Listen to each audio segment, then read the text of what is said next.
আমার স্বামী বিদেশে যাওয়ার পর থেকে আমার ছোট দেবর বাড়ির সব কাজের দায়িত্ব নিয়েছে। বাড়ির ছোটখাটো কাজ, যেমন মেশিন ঠিক করা, বিদ্যুতের কাজ, সবই ওর উপর। একদিন আমার সেলাই মেশিনে কাপড় আটকে গেল। নিজেই চেষ্টা করলাম ঠিক করতে, কিন্তু কিছুতেই ঠিক হচ্ছিল না। বেশ খানিকটা বিরক্ত হয়ে আমি আমার দেবরকে ডেকে নিলাম। সে এসে মেশিনটা দেখল, বলল, ভাবি, আপনার মেশিনে তো মরচে পড়েছে, পুরোটা খুলে আবার ঠিক করতে হবে। আমি প্রযুক্তির ব্যাপারে বিশেষ কিছু জানি না, তাই বললাম, যা করার তাড়াতাড়ি করো। আমার অনেক কাজ আছে, শুধু এটুকুই বললাম, যা করতে হবে করে নাও। সে কিছু সময়ের জন্য বাইরে চলে গেল, হয়তো কোনো সরঞ্জাম বা অন্য কিছু আনতে। কিছুক্ষণ পরে সে ফিরে এলো এবং বলল, চলুন ভাবি। তার মুখে সামান্য হাসি ছিল, কিন্তু তার চোখে একটা অদ্ভুত ঝিলিক দেখলাম, যা আমার ঠিক বোঝা গেল না। এই কথা শুনে আমি একটু বিভ্রান্ত হয়ে গেলাম, কারণ সে আমাকে তার ঘরে নিয়ে যেতে চাইল। আমি যখন তার ঘরে গেলাম তখন দেবর। আমার নাম পূজা, আমার বয়স 28 বছর। আমি দেখতে অনেক সুন্দর ছিলাম, গায়ের রং ছিল ফর্সা। আমার স্বামী বিদেশে যাওয়ার পর আমার দেবর সব সময় আমার সাথেই থাকত। দিন দিন তার ব্যবহার অনেকটা পরিবর্তন হতে থাকে। একদিন সে আমাকে এমন কিছু বলল, যা শুনে আমি তো অবাক হয়ে গেলাম। বন্ধুরা, আজকের গল্পটা অনেক বেশি স্পেশাল। আশা করছি তোমাদের ভালো লাগবে। গল্পগুলো ভালো লাগলে ভিডিওটি লাইক, শেয়ার এবং চ্যানেলটি সাবস্ক্রাইব করো প্লিজ। বিয়ের পর থেকেই সংসারে টানাপোড়েন ও প্রতিদিনের খরচের বোঝা ধীরে ধীরে আমার উপর পড়তে শুরু করল। বাড়ির অবস্থাও এমন ছিল না যে কোনো সাহায্য ছাড়া চলতে পারব। বাধ্য হয়ে একদিন নিজেকে বললাম, কিছু একটা করতে হবে। যদিও আমি পড়াশোনায় তেমন কিছু জানি না, কোথাও চাকরি পাওয়া সম্ভব ছিল না, তাই ভাবলাম মহল্লার মহিলাদের কাপড় সেলাই করা শুরু করব। পুরনো সেলাই মেশিনটা, যা বিয়েতে পাওয়া দান উপহার হিসেবে এক কোণায় পড়েছিল, তা পরিষ্কার করতে লাগলাম। এরপর পাড়ায় জানিয়ে দিলাম, যাদের কাপড় সেলাই করতে হবে তারা আমার সাথে যোগাযোগ করতে পারে।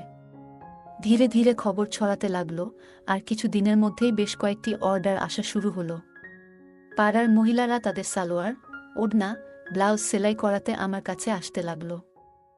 কাজটা ভালোভাবে করতে শিখে গেলাম, আর এই সেলাইয়ের মাধ্যমেই সংসারের খরচ চালাতে শুরু করলাম। সেলাই করতে করতে প্রায় আমার বাড়িতে মহিলারা ভিড় করত।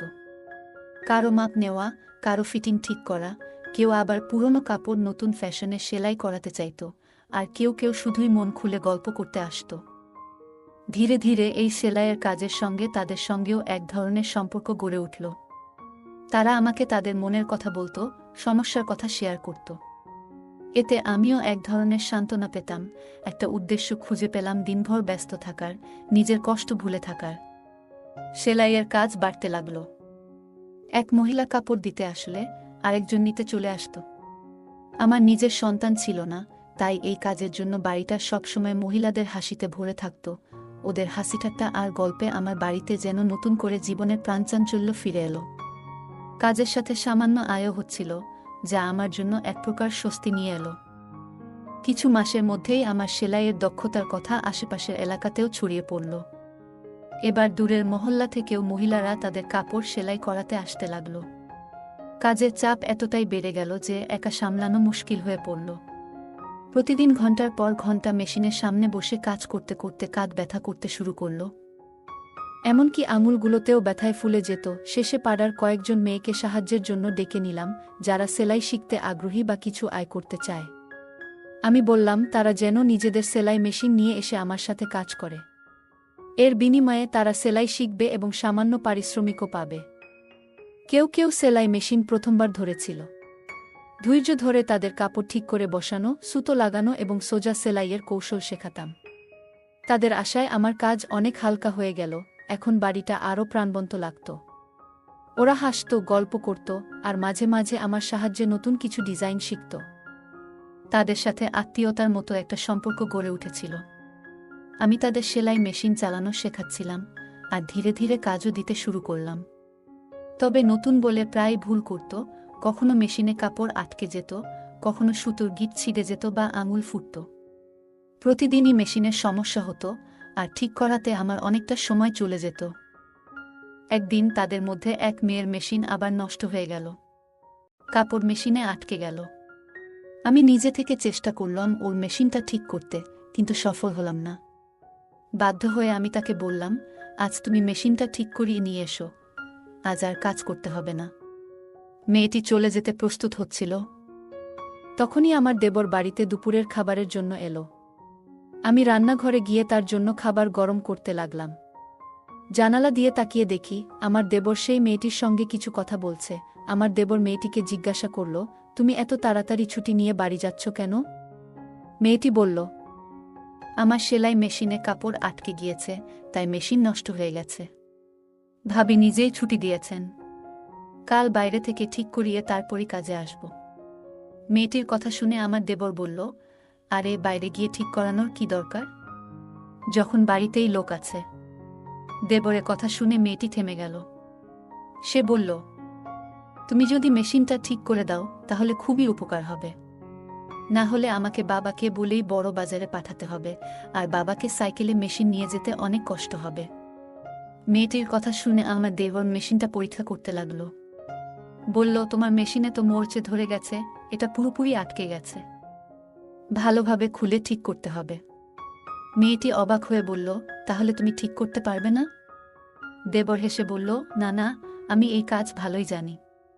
মেয়েটি খুশি হয়ে পাশে বসে পড়ল এবং বলল, আমার একটা সেলাইয়ের কাজ করতে হবে, তাড়াতাড়ি করে দাও প্লিজ।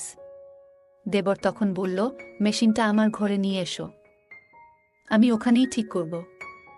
মেয়েটি একটু দ্বিধায় পড়ে গেল। তখন দেবর বলল, আমার সব সরঞ্জাম ঘরেই আছে, তাই মেশিন ঠিকঠাক করার জন্য ওখানে নিয়ে যেতে হবে। দেবর বলল, আমি ঘরেই ঠিক করে দিচ্ছি। মেয়েটি মেশিন নিয়ে তার ঘরে গেল। আমি খাবার গরম করে বাইরে রাখলাম, কিন্তু অনেকক্ষণ কেটে গেলেও দেবর এবং সেই মেয়েটি ঘর থেকে বের হচ্ছিল না। দুজনেই তরুণ, তাই চিন্তায় পড়ে গেলাম। কিছুক্ষণ অপেক্ষা করলাম, কারণ দেবর এর উপর সন্দেহ করতে চাইনি। তবু দীর্ঘ সময় পর ধৈর্য হারিয়ে অবশেষে দেবর এর ঘরের দিকে যাওয়ার সিদ্ধান্ত নিলাম। ঠিক তখনই মেয়েটি সেলাই মেশিন নিয়ে বাইরে বেরিয়ে এসে বলল, ভাবি, মেশিন ঠিক হয়ে গেছে। ওর কথা শুনে আমারও স্বস্তি হলো এবং আমরা নিজেদের কাজে ফিরে গেলাম। কিন্তু আমি মনে মনে ভাবছিলাম, দেবর এতক্ষণ ঘরে কি করছিল। কিছুক্ষণ পরে দেবরও ঘর থেকে বেরিয়ে এসে বিছানায় বসে খাবার খেতে লাগল। পাশের বাড়ির বিয়ের জন্য প্রচুর কাপড় সেলাইয়ের অর্ডার পেয়েছিলাম, আর সময় খুব কম ছিল বলে কিছুটা দুশ্চিন্তায় ছিলাম। কিন্তু দেবর দ্রুত মেজেটির মেশিন ঠিক করে দেওয়ায় কাজ সহজ হয়ে গেল। খাওয়া শেষ করে দেবর মজা করে বলল, যার মেশিন নষ্ট হবে আমি আছি। আমি হেসে উঠলাম। এই সেলাই কাজ থেকে এখন বেশ ভালো আয় হচ্ছিল, তাই মনও বেশ ভালো ছিল। বিয়ের 9 বছর কেটে গেছে, আর স্বামী বিয়ের কিছুদিন পরই বিদেশে কাজের জন্য চলে গিয়েছিল। প্রায় 3 বছর ধরে সে দুবাইতে আছে। 6 মাস বা বছরে একবার ফিরত, ছুটি পেলেই স্বামী বাড়িতে আসত, সপ্তাহখানেক থেকে আবার দুবাই ফিরে যেত। বাড়িতে শ্বশুর শাশুড়ি আর এক দেবর ছিল। শ্বশুর শাশুড়ি ছিলেন বয়স্ক এবং প্রায় অসুস্থ থাকতেন, দিনের বেশিরভাগ সময় নিজেদের ঘরেই থাকতেন। দেবর খুবই ভালো ছেলে ছিল, বয়স মাত্র 20 হলেও সে নিজেই একটি দোকান খুলেছিল, যেখানে মেশিন মেরামতের কাজ করত। আমি ওকে বলতাম, তুমি এখনো ছোট, পড়াশোনা করাটাই দরকার, কিন্তু সে বলতো, ভাবি, সংসার তো চালাতে হবে, কতদিন আর সব দায়িত্ব ভাইজের উপর ফেলে রাখা যাবে? ভাই বিদেশে আছে, বাড়িটাও ভাড়ার, মা বাবা অসুস্থ, তাই আমাকে কাজ করতেই হবে। সাধারণত দেবর দিনের বেশিরভাগ সময় দোকানেই থাকত, তবে মাঝে মধ্যে বাড়িতেও আসত, আর আমি নিশ্চিন্তে থাকতাম। দেবর বাড়িতে এলেই এখানে ওখানে ছোটখাটো কাজগুলো করে দিত। আমার সাথে বসে অনেক গল্প করত। মেয়েরা যেসব মেশিন নিয়ে আসত তা প্রায়ই নষ্ট হয়ে যেত, আর আমি দেবরকে বললেই সে দ্রুত ঠিক করে দিত। একদিন আমি সেলাই করছিলাম, আবারও সেই মেয়েটির মেশিন নষ্ট হয়ে গেল। এতে আমার রাগ উঠে গেল। বললাম, তুমি এত বড় হলে, কতদিন ধরে তোমার সেলাই শেখাচ্ছি, অথচ এখনো কিছুই শিখতে পারনি। আমার রাগ দেখে মেয়েটি কেঁদে ফেলল। আমি ওকে বললাম, তোমার মেশিন নিয়ে যাও এবং বাড়ি যাও। কিন্তু ঠিক সেই সময় আমার দেবর বাড়িতে এলো, আর মেয়েটিকে কাঁদতে দেখে বলল, ভাবি, ও কাঁদছে কেন? দেবর আশেপাশের সব মেয়েদের চিনত, তাই ওদের ব্যাপারে খোঁজ খবর নিত। আমি বিরক্ত হয়ে বললাম, এই মেয়েটি আমাকে খুবই বিরক্ত করছে, মনে হচ্ছে ওকে কাজ থেকে বাদ দিয়ে দিই। ইচ্ছে করেই মেশিন নষ্ট করে ফেলে। আমার কথা শুনে দেবর হেসে ফেলল। আমি রাগের মধ্যে ছিলাম, তাই ওকে একটু বকাও দিলাম। দেবর বলল, ভাবি, এর কোনো দোষ নেই, আজকালকার মেশিনগুলোই এমন সহজে খারাপ হয়ে যায়। পুরনো দিনের মেশিন কিনলে তার অনেক বছর পর্যন্ত কোনো সমস্যা হতো না। এখন তো সবকিছুই লোকাল মানের। দেবরের কথা শুনে আমি ওর দিকে তাকালাম। সে তখন পকেট থেকে মোবাইল বের করে বলল, ভাবি, দাদার কল এসেছে, আপনি কথা বলবেন? আপনার রাগও মিটে যাবে। স্বামীর কথা শুনে আমি হেসে ফেললাম। দেবর খুবই দুষ্ট ছিল, মাঝে মাঝেই আমাকে মজা করত। আসলে কয়েকদিন ধরে আমার স্বামীর সাথে কথাই হয়নি। হয়তো কাজের জন্য ব্যস্ত ছিল। প্রায় প্রতিদিনই দেবরকে বলতাম, দাদার সাথে একটা কল লাগিয়ে দাও, কিন্তু সে প্রতিবারই বলতো, ভাবি, আজ মোবাইলে টাকা নেই, কাল কথা বলিয়ে দেব। তবে বেশ কিছুদিন পার হয়ে গেলেও সে কলটা করে দেয়নি। হয়তো সত্যিই ওর মোবাইলে টাকা ছিল না। কিন্তু আজ দেবর আমাকে মোবাইলটা ধরিয়ে দিতেই সবকিছু ভুলে গেলাম। মোবাইল হাতে নিয়ে নিজের ঘরে গিয়ে স্বামীর সঙ্গে কথা বলতে শুরু করলাম। বহুদিন ধরেই কথা হচ্ছিল না, তাই অনেক প্রয়োজনীয় কথা বলার ছিল। প্রায় 15 মিনিট পর কথা শেষ করে যখন কল কাটতে যাচ্ছিলাম, তখন স্বামী বললেন, মা বাবার সাথেও একটু কথা বলিয়ে দাও। আমি মোবাইলটি নিয়ে শ্বশুর শাশুড়ির ঘরে গিয়ে আমার স্বামীর সঙ্গে কথা বলালাম। তারা বেশ খুশি হলেন। সেখান থেকে বেরিয়ে এসে দেখলাম দেবর বাইরে নেই। এক মেয়ে বলল, ও এখনও তানিয়ার মেশিন ঠিক করছে, আর ওর ঘরের দিকে ইশারা করল। আমি কিছুটা অবাক হলাম, কারণ এতক্ষণ ধরে ওরা ঘরের ভেতরেই ছিল। ঠিক তখন মনে পড়ল, আমি এখনও দেবর এর জন্য খাবার গরম করিনি। নিজের মাথায় হাত ঠেকালাম। স্বামীর সঙ্গে কথা বলার ফাঁকে দেবর এর খাবার দেওয়ার কথাই ভুলে গিয়েছিলাম। দেবর যখন বাইরে এলো, তখন আমি বললাম, তুমি বসো, আমি তোমার জন্য খাবার গরম করে আনি। কিন্তু দেবর বলল, না ভাবি, আমার পেট ভরে গেছে, আজ খাবো না। হেসে সে বাইরে চলে গেল, আর আমি একটু অবাক হয়ে মেশিনের পাশে বসে ভাবতে লাগলাম, আসলে ও কোথায় গিয়ে পেট ভরালো। সেদিন আমি কাজের মাঝে হঠাৎ এক পাশে দেখলাম আমার তানিয়া কিছু মেয়ের সাথে ধীরে ধীরে কথা বলছে। তার মুখে এক ধরনের আনন্দ ঝলকাচ্ছিল, যেন সে আনন্দে মেতে আছে। তার মুখে এক অদ্ভুত লালচে আভা ফুটে উঠেছিল, যা দেখে আমার মধ্যে হালকা অভিমান তৈরি হলো। আমি এগিয়ে গিয়ে প্রশ্ন করলাম, তানিয়া, তোমার মেশিন ঠিক হয়ে গেছে? সে তাড়াতাড়ি মাথা নাড়ল। আমি তাকে বললাম, তাহলে এবার কাজটা ঠিকঠাক করো। আমার কথা শুনে সবাই নিজেদের কাজে মন দিল। কাজ করতে করতে আমি আমার স্বামীর কথা ভাবতে লাগলাম। বহুদিন ধরে আমি চাইছিলাম সে যেন কিছুদিন বাড়িতে থাকে। আমার মন খুব চেয়েছিল তাকে বাড়িতে দেখতে, কিন্তু সে বলতো, যদি বাড়িতে আসি তাহলে বেশ কিছু খরচ হবে, তাই কিছুদিন না আসাই ভালো। আমি জানতাম সে আমাদের ভবিষ্যতের জন্য প্রতিটি টাকার হিসাব করছে, যাতে আমাদের ভবিষ্যৎ আরও ভালো হয়। কিন্তু তবু তার দূরত্ব আমাকে কষ্ট দিচ্ছিল। মনে মনে ভাবতাম, সে যদি প্রতিদিন বাড়ি ফিরত, আমার সাথে থাকত, তাহলে কেমন হতো। আমি চাইতাম সে বাড়ি ফিরুক, হয়তো কম আয় হবে, কিন্তু সে পাশে থাকলে সবকিছু সহজ হতো। তাই আমি চুপচাপ সেলাইয়ের কাজে মন দিতাম। সেলাই করার মাধ্যমে কিছু আয় করতে পারছিলাম, যা ঘরের খরচের কিছুটা সাপেক্ষে সহায়ক হতো।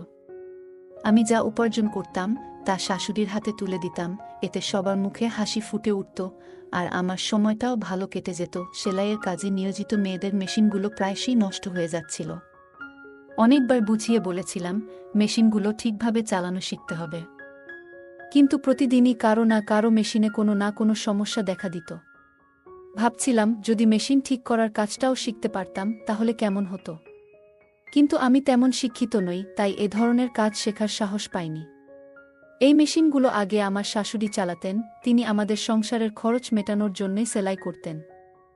কিন্তু আমার বিয়ের পরপরই শাশুড়ি অসুস্থ হয়ে পড়লেন, আর তখনই আমার স্বামী বিদেশে চলে গেলেন। আমি তখন ভাবলাম, সেলাইয়ের কাজটি আমিই করব, এতে সংসারের জন্য কিছু টাকা আসবে। কিন্তু বুঝতে পারিনি যে এর সাথে কিছু বাড়তি সমস্যাও আসবে। সে দিনটাতে আমার খুব ভালো লাগছিল, কারণ সকালে আমার স্বামীর ফোন এসেছিল। স্বামীর খবর পেয়ে মনটা খুশিতে ভরে গিয়েছিল। তবে কাজের মধ্যে ঠিক তখনই আমাদের পাড়ার এক মহিলা এলেন। তিনি বললেন, আমার মেয়ের বিয়ে, আমি চাই তুমি বিয়ের জন্য প্রয়োজনীয় সব পোশাক সেলাই করে দাও। আমার হাতে তখন তেমন কাজ ছিল না, তাই তার কথা শুনে বেশ আনন্দ পেলাম। হাসিমুখে তাকে বললাম, আমার বেশ কয়েকজন মেয়ে আছে কাজ শেখার জন্য, আমরা একসঙ্গে কাজ করে সময় মতো সব পোশাক তৈরি করে দেব। তিনি আমাকে অনেক আশীর্বাদ দিয়ে চলে গেলেন, আর তার যাবার পর আমি সেলাই শেখার মেয়েদের সঙ্গে বসে কাজ ভাগাভাগি করলাম। সেদিন কাজের চাপ ছিল অনেক, আর সময় ছিল খুব কম। তাই আমি মেয়েদের বললাম, সবাই নিজের মেশিন ঠিকভাবে চালাবে। যদি কাজের মাঝে কারো মেশিন নষ্ট হয়, তবে তাকে এই কাজ থেকে বাদ দিতে হবে। আমার কথা শুনে এক মেয়ে মৃদু হেসে বলল, ভাবি, আজ আপনার ছোট দেবর আসবে না, আমরা তার মাধ্যমে আমাদের মেশিনগুলো ঠিক করিয়ে নেব। মেয়েটির মুখে চাপা হাসি ছিল, যার অর্থ আমি তখন পুরোপুরি বুঝতে পারিনি। আমি তখন কাপড়গুলো যাচাই করছিলাম, তাই বললাম, হ্যাঁ ঠিক আছে, দ্রুত মেশিনগুলো ঠিক করে নাও। এই কথায় সবাই যেন খুশি হয়ে উঠল। দুপুরে ছোট দেবর এলে মেয়েরা তার চারপাশে ঘিরে ধরল। সে বলল, আমি কি সব মেশিন ঠিক করার দায়িত্ব নিয়েছি? যাও, অন্য কারো কাছে নিয়ে যাও। তবু হাসতে হাসতে সে তাদের সাহায্য করতে লাগল। আমি এই দৃশ্য দেখে মৃদু হেসে ফেললাম, আর মেয়েরা একটু মন খারাপ করল। তারপর মেয়েরা মজার ছলে বলল, আমরা তো তোমার জন্যও কিছু করতে চাই, আমরা তো বিনিময়ে কিছু দিতে চাই। হাসতে হাসতে আমার ছোট দেবর বলল, আচ্ছা, তাহলে কিছু দিতেই হবে। তখন এক মেয়ে বলে উঠল, যেদিন তোমার বিয়ে হবে, আমরা তোমার বউয়ের জন্য সেরা পোশাকটি সেলাই করে দেব। তার কথা শুনে আমার দেবর হেসে বলল, তোমরা সবাই বেশ চালাক। প্রতিদিন কারো না কারো মেশিন ঠিক করি, আর শেষমেশ বিয়ের দিনে শুধু একটা পোশাক সেলাইয়ের প্রতিশ্রুতি। দেবর এর কথা শুনে আমি হেসে উঠলাম। সে বলল, তোমাদের সেলাই এখনও পুরোপুরি নিখুঁত নয়, তাই মাফ করো, আমার ভাবি আমার হবু স্ত্রীর জন্য পোশাক বানাবে। কথাটি বলে সে আমার দিকে তাকালো। আমি হেসে মেয়েদের বললাম, আমার ছোট দেবর এখনও খুব ছোট। তখন এক মেয়ে অবাক হয়ে বলল, ভাবি, কিন্তু ও তো দেখতে বেশ লম্বা। আমার দেবর মজার ছলে আমার দিকে তাকিয়েছিল, যেন আমার জবাব শোনার জন্যই অপেক্ষা করছিল। আমি জানতাম সে আসলে বয়সে বেশ তরুণ, পরিবারের দায়িত্ব নেয়ার জন্য সে প্রস্তুত নয়। আর্থিক পরিস্থিতিও তেমন ভালো নয়। আমার স্বামীও বিয়ের পর আমাদের ভবিষ্যৎ গড়ার জন্য দূরে চলে গিয়েছিল। আমিও চেয়েছিলাম না যে ভবিষ্যতে আমার দেবরের স্ত্রীও একই দূরত্বের কষ্টে থাকুক। তাই আমি বললাম, লম্বা হয়েছে বলে বিয়ে করতে হবে এমন কোনো কথা নেই। বিয়ের জন্য আরও অনেক প্রস্তুতির প্রয়োজন। ওর বিয়ে হতে এখনো কয়েক বছর বাকি। আমার কথা শুনে দেবর হেসে উঠল। এরপর আমি মেয়েদের দিকে ফিরে বললাম, চলো, এবার সবাই কাজে মন দাও। আমি দেবরের জন্য খাবার গরম করে নিয়ে আসি। এ কথা বলে আমি রান্নাঘরে গিয়ে তার জন্য খাবার গরম করতে লাগলাম। মেয়েরা নিজেদের কাজ নিয়ে আবার ব্যস্ত হয়ে গেল।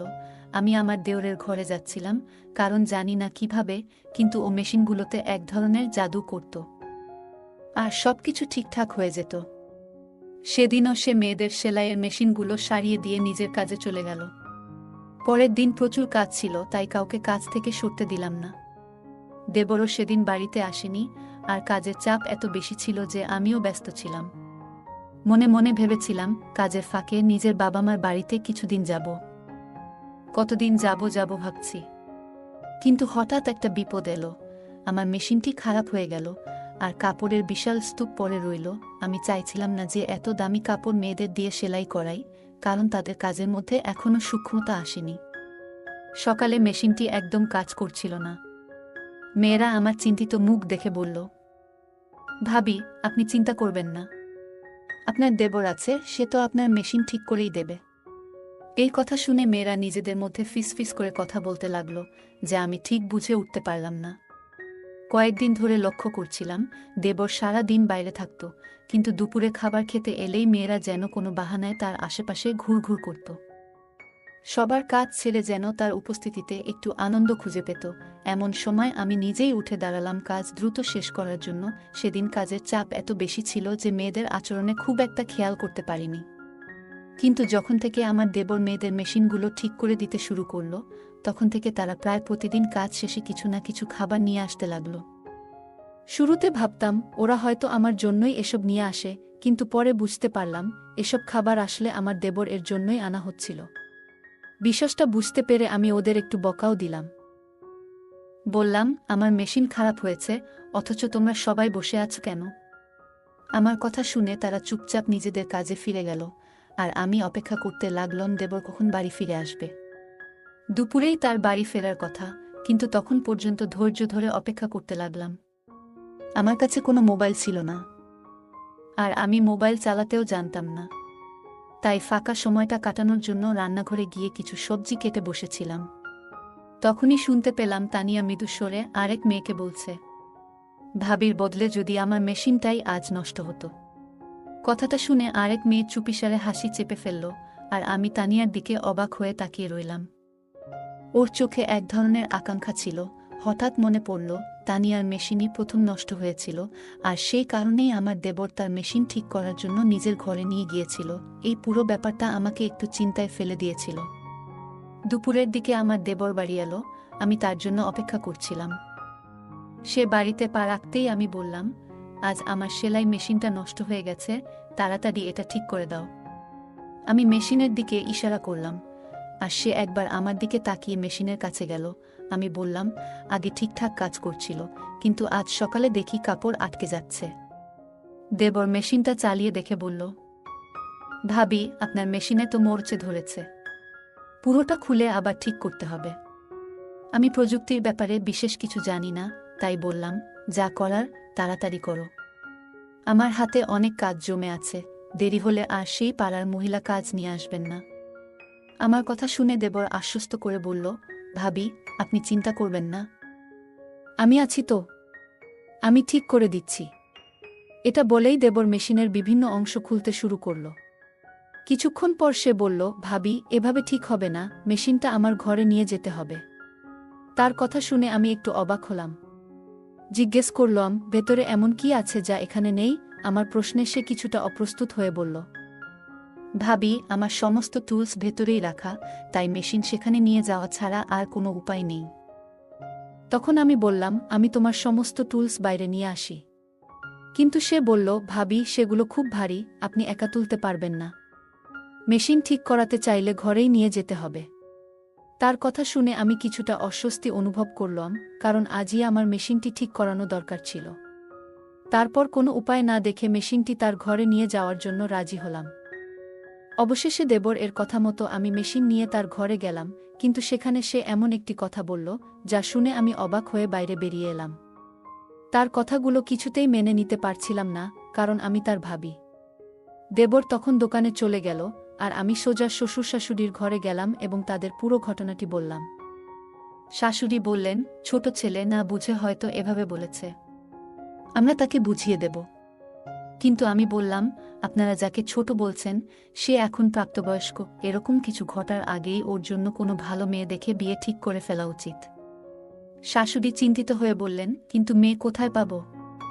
আমি হাসি চাপিয়ে বললাম, এই নিয়ে ভাববেন না, আপনার ছোট ছেলে ইতিমধ্যেই নিজের পছন্দের মেয়েটিকে ঠিক করে ফেলেছে। আমি শাশুড়িকে তানিয়ার কথা জানালাম। শাশুড়ি ও শ্বশুর অবাক হয়ে তাকালেন। পরের দিন তারা দেবরের সঙ্গে কথা বললেন, এবং যখন তানিয়ার প্রসঙ্গ তুললেন, দেবর যেন সেই কথার জন্যই অপেক্ষায় ছিল। সে হাসি মুখে আমার দিকে তাকিয়ে জানিয়ে দিল যে সে রাজি। কিছুদিন পর আমি নিজেই তানিয়ার বাড়িতে গিয়ে তাদের সঙ্গে এ বিষয়ে কথা বললাম। তাদেরও আপত্তি ছিল না। কয়েক মাসের মধ্যেই আমার দেওরের বিয়ে সম্পন্ন হয়ে গেল।